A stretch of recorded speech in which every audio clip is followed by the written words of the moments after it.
How do everybody? Nice back here again.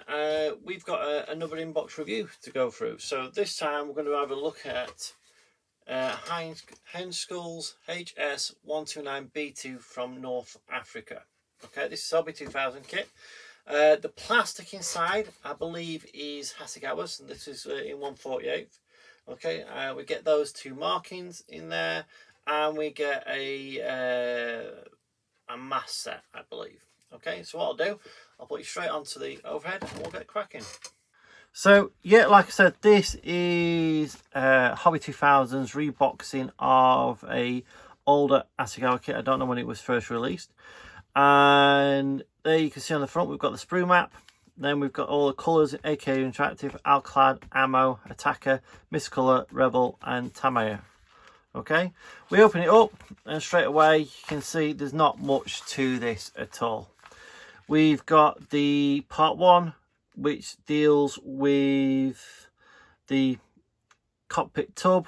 Okay, we've got what looks like decals for the instrument panels, which then has a few bits and pieces, the seat and all that sort of stuff. You will need some harness with this. That then goes into the actual fuselage. Okay, with some, I don't know what that bit is, probably a sight of some sort, I would have thought. We then move into part 2, which looks after the engine nacelles. Okay, so the engine's going on with the wheel wells as well, which then goes on to the upper and lower wing. That then gets jointed onto the fuselage. We've got this nose section that goes on there, then the tail planes. We then move on to undercarriage, which looks like it's got weight on wheels. With there, we move on to then the flaps, not the flaps, the ailerons, the door for the undercarriage. Is there only one? Looks like, yeah, it looks like there's only the one door. Oh, that's a bit odd. Oh, I see. Okay, so yeah, so what happens is there's just the one door which closes over the leg, and then the wheels are just sort of like in there with no doors on. Okay, we've then got the 30mm cannon going on there, a bomb that gets added. Then we start looking at the forward engine nacelles, and we've got the engines that actually go on there. Moving on to the propellers, adding the clear parts and the propellers, and that leads us on to then the colour call out. So this one is El Ayouna, Tunisia, okay, from May 1943, and you can see how they've covered up the white markings on the actual aircraft. We then move on to El Ayouna, Tunisia, May 1943 again. Is it May 1943 again? Yeah, so Red K8 and Red T8. So two different aircraft. It doesn't tell me who it's been piloted by. But yeah, a nice simple actual build and colour call out. Well, the struggle here is going to be the two paint schemes. Okay, they're both over the green black camo with the grey belly.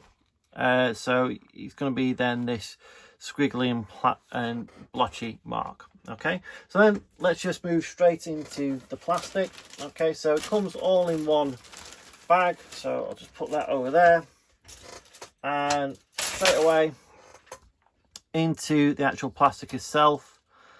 You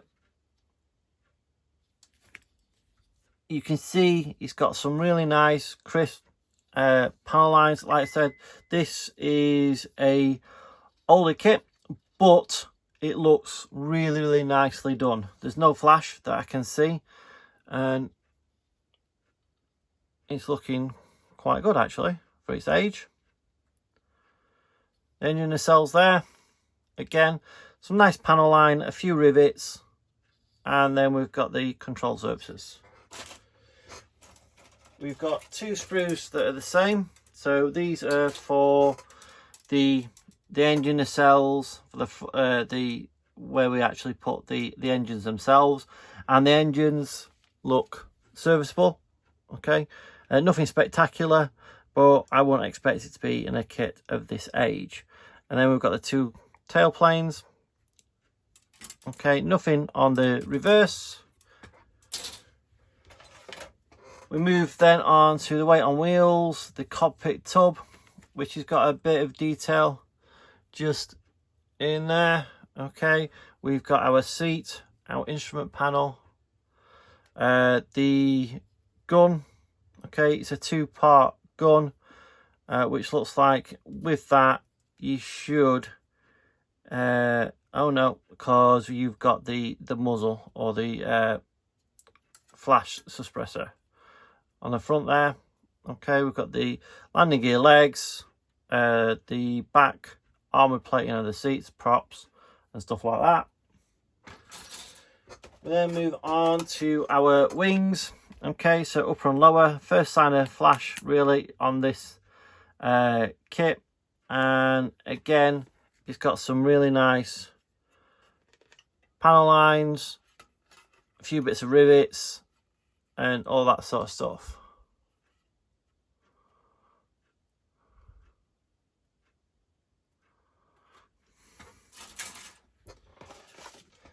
Decals, printed by Cartograph, so you shouldn't have any real problems. 2-part swastikas, and all the colour call-outs, all the squadron numbers and things like that.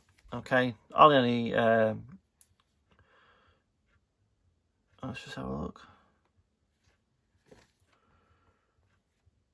Interesting. I believe that these ones here and here, because I can't see any carrier film, they're all separate. Again, there's no carrier film actually in the center of these parts, so again you have to be careful with those and getting them straight, but you won't have any sort of silvering underneath there. Same with these ones here. And last but not least is we've got the clear parts. I'm not going to get the clear parts out, but yeah, there's the proof that it's actually Hasegawa's, made in Japan, and the clear parts all look really good, which normally is for the for Hasegawa.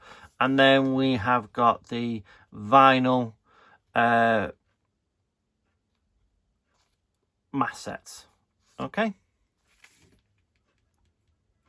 So there we are, RB2000's HS 129. 129.